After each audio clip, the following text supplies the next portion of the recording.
প্ৰিয় দৰ্শক, আজি মোৰ চেনেল চকচিকলাৰ মাধ্যমেৰে আপোনালোকৰ সন্মুখলৈ এগৰাকী উদীয়মান শিল্পীক লৈ আহিছোঁ। তেখেতে লিখা গীত জুবিন গাৰ্গৰ নিচিনা এগৰাকী জনপ্ৰিয় শিল্পীও গাইছিল। তেখেতে নিজেও এগৰাকী কণ্ঠশিল্পী। আহকচোন তেখেতৰ এই সুন্দৰ কণ্ঠটি আমি উপভোগ কৰোঁ আৰু তেখেতে কিনো লিখিছিল আমি তেখেতৰ মুখেৰে আমি শুনো। আপোনালোকৰ সন্মুখত মই লৈ আহিছোঁ এগৰাকী শিল্পী, যিগৰাকীৰ গীত সকলোৰে মুখে মুখে জুবিন দাৰ কণ্ঠত জুবিন গাৰ্গে এই গীতটি গাই গৈছে আৰু তেওঁ নিজেও এগৰাকী কণ্ঠশিল্পী। প্ৰিয় দৰ্শক, এয়া আমাৰ মাজত বিজিত তামুলী। তুমি লিখা গান এই বাটৰে শেষতেতো ইমান জনপ্ৰিয় হৈ পৰিলে যে এইটো মানে তুমি কেনেকৈ লিখিলা আৰু কোনোবাই কৈছিল নে তুমি নিজে ভাবি লিখিলা? আচলতে বাটৰে শেষতে মই মোক এইবছৰ আগষ্ট মাহত জয়ন্তদাই লিখিব দিছিলে। জয়ন্ত কাকতি তেওঁ মোক খুব নিজৰ দাদাৰ দৰে খুব মৰমো কৰে তেওঁ, আৰু তেওঁৰ প্ৰায়ভাগ গান মই লিখোঁ। এতিয়া এইটো থিয়েটাৰৰ গান আছিলে, ৰাজধানী থিয়েটাৰৰ বিসৰ্জন বুলি নাটকখনত তেওঁ মোক লাষ্ট মোমেণ্টত লিখিব দিছিলে। এইটো মানে থিয়েটাৰ ৰিলিজ হোৱাৰ আগে গান এটা লাগে, জুবিন দাই গাব। ইমিডিয়েট গানটো লাগে বুলি কৈছিলে যদিও মই দুদিনমান সময় ল'লোঁ। যদি দাদাই গায় তেতিয়াহ'লে মই দুদিন সময় ল'ম গানটো। তেতিয়া মই গানটো কৰি মোটামুটি আগষ্টৰ 7 তাৰিখে উলিয়াই দিছিলোঁ। এতিয়া গানটোৰ আচলতে মটিভ বহুত চিম্পল আছিলে, চিম্পল ৰোমেণ্টিক ছং আছিলে। তেওঁ দাদাই কৈছিলে যে বিশেষ একো হেৰি কৰিবলগীয়া নাই, তুমি একদম ৰোমেণ্টিক এটা চিন তাতে তুমি সেইটো পটভূমিত লিখিলেই হ'ল। ঠিক আছে, সেইটো ভাবিয়ে লিখা গৈছিলে হিৰো হিৰইনত ৰাখি পেলাই। গানটো আমি 12 ছেপ্টেম্বৰত ৰিলিজ কৰিছিলোঁ আৰু ঠিক তাৰ এসপ্তাহ পিছতে আমি নভবা খবৰটো আমি পালোঁ। পোৱাৰ দুদিনমান পিছত মোক মোৰ ৱাইফে ফোন কৰিলে যে তুমি সেই দুদিন মই মানে 19 তাৰিখৰ পিছত 21-20 দাদাৰ ঘৰতে আছিলোঁ। তাৰ ওচৰে পাঁজৰে কামবিলাক চলি আছিলে, দাদা আহিব, ছিংগাপুৰৰ পৰা অনা হ'ব। তাৰ মাজতে মোক মোৰ ৱাইফে ফোন কৰিলে, তুমি ইউটিউব চাইছা নাই, মই গানটোৰ কমেণ্ট চাইছা নাই? মই নাই চোৱা, কি হ'ল? তুমি লিখা গানটোৰ লাষ্ট গান। যেতিয়া মই ইউটিউব চালোঁ, actually I went into a depression. মই সঁচা কথা ক'ব গ'লে মই 4-5 দিনৰ কাৰণে মই ডিপ্ৰেশ্যনত গুচি গ'লোঁ। মানে এনেকুৱা হ'ল কথাটো, চবেই তাতে কমেণ্ট দিয়া হ'ল, দাদা আপুনি যি বাটেৰে গ'ল সেই বাটেৰে আপুনি ঘূৰি নাহিলে, দাদা আপুনি কোন বাটেৰে গ'ল আমাকো লৈ যাওক। তো মোৰ মনলৈ এনেকুৱা মইনো কি লিখি পালোঁ, সেইটো ভাবি কোনোদিন লিখা নাছিলোঁ আচলতে গানটো। এতিয়া তুমি কথাখিনি কৈ আছা, মোৰ গাৰ নোম শিয়ৰি গৈছে, সঁচাকৈ গৈছে। তাৰমানে বাটৰে শেষতে মোৰ কেনেকুৱা হ'ব পাৰে তোমাৰ তুমি কৈ থাকোঁতে মোৰ গাৰ নোম শিয়ৰি গৈছে। এই কথাটো অৱশ্যে মই জানা নাছিলোঁ। মই 4-5 দিনৰ কাৰণে মই মোৰ ৱাইফকো ইনফেক্ট কৈছোঁ মই কি লিখি পালোঁ। মই নিজে মানে এটা শ্বক বা নিজে এটা ডিপ্ৰেশ্যন টাইপত মই গুচি গৈছোঁ। 4-5 দিন মোৰ টাইম লাগিল তাৰমানে ৰিকভাৰ হোৱা। মই 15 তাৰিখে গুৱাহাটী গৈছোঁ। 16 তাৰিখে এই গানটো মই টিভিত যেতিয়া লগাই দিছে, মানে থিয়েটাৰৰ সেইখনত গাড়ী এখন গৈ থাকে ন, তাতে বাতৰি লিৰিক্সটো ওলাইছে। মই তেতিয়া ভাবিছোঁ এই গানটো ইমান ভাল লাগিছে, কিন্তু তেতিয়াও মই নাজানো যে গানটো তুমি লিখিছা। মই ইয়াত যেতিয়া উত্তৰগুৱাহাটী তোমাৰ মঞ্চত হেৰি কৰিছে, মই তেতিয়াহে গম পাইছোঁ। একচুৱেলি মই নিজকে প্ৰমোট কৰি ইমান ভাল নাপাওঁ, বেকড্ৰপত থাকিয়ে ভাল পাওঁ। এজ এ ফ্ৰীলেঞ্চাৰ কাম কৰোঁ আৰু ভাল ভাল কাম ভগৱানে কৰা পাইছোঁ, কৰিছোঁ, কিন্তু প্ৰমোশ্যনটো অলপ কম হৈ থাকে। মই নিজেও ইমান ভাল নাপাওঁ, অলপ কেমেৰা চাই বুলিও ক'ব পাৰে বা থাকে আৰু যেনেকৈ চলি আছে তেনেকৈ ভাল লাগে। আজি ইমানেই তোমাক লগ পাই কাষৰ পৰা বৰ ভাল লাগে। তুমি জুবিন গাৰ্গক কোন চনত লগ পোৱা বুলি কৈছিলা?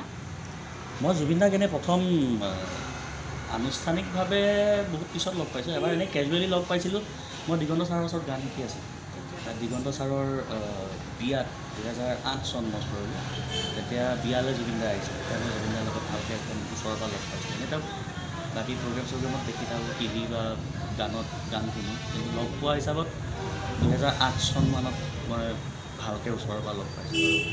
2012 চনত তেওঁ মই লিখা নিজে ফুল কৰা গীত এটি গাইছিলোঁ। সেইটো প্ৰথম কম্প'জিশ্যন আছিল, প্ৰথম লিখা। তোমাৰ মনত আছে?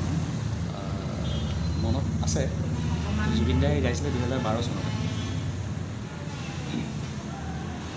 তুমি কোৱা বানু কোৱা, তোমাৰ চকুৱে কৈ যায়, মৰম জানা এনেকৈয়ে একো নোকোৱাকে সাৰ পায়, তোমাৰ চকু উজলে বাখৰ নিতে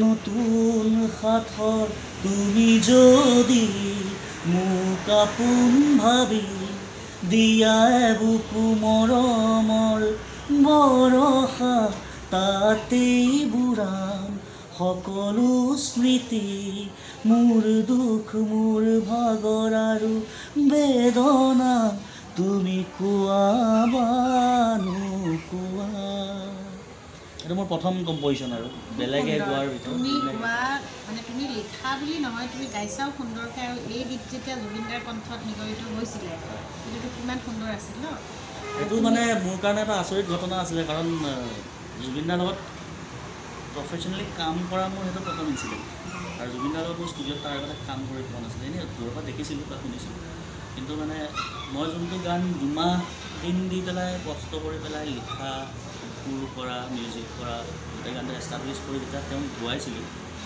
সেইদিনা তেওঁৰ এনিভাৰ্চাৰী আছিলে 4 ফেব্ৰুৱাৰী 2012 চন দাদা আহিছে গানটো শুনিছে টোটেল 8 মিনিটৰ ভিতৰত গানটো গাই পেলাই গুচি গ'ল যোনটো তাৰমানে ইম্পচিবল কথা আমাৰ আজি তাৰিখৰ মানুহৰ কাৰণে 8 মিনিটৰ ভিতৰত টোটেল 8 মিনিটৰ ভিতৰত গোটেই গানটো গাই শুনি শেষ কৰি উইদিন 8 মিনিটছ সেইটো যোনে তোনে নোৱাৰে তাৰমানে নোৱাৰে কোনো সহজ নহয় ইমান এটা প্ৰতিভা তেওঁৰ আছিলে এতিয়া সকলোৱে তেখেতৰ গোটেই কথাবিলাক গমেই পাইছে আজিকালি আৰু মিডিয়াৰ দ্বাৰা সকলো কথা গমেই পায় কিন্তু তোমাৰ লগত যে জুবিনাৰ ইমান ওচৰত তুমি আছিলা পাইছিলা আমি আচলতে ইমানদিনে গমেই পোৱা নাছিলোঁ এতিয়া মনটো ভাল লাগিছে যে আমাৰ উত্তৰ গুৱাহাটীত এনেকুৱা এজন ব্যক্তি আছে যিয়ে নেকি জুবিন গাৰ্গক ইমান কাষৰ পৰা পাইছিলে তেওঁ সকলোৰে জনৰ শিল্পী প্ৰাণৰ শিল্পী তুমি আমাৰ কাৰণে তুমি হ'বা প্ৰাণৰ শিল্পী কাৰণ কিয় তুমি তেনেকুৱা এজন শিল্পীৰ ইমান তুমি ওচৰত আছা সেনেকুৱা হয়তো আৰু বহুত আছে কিন্তু আমি লগ পোৱা নাই যিহেতু তোমাৰ ভৱিষ্যতৰ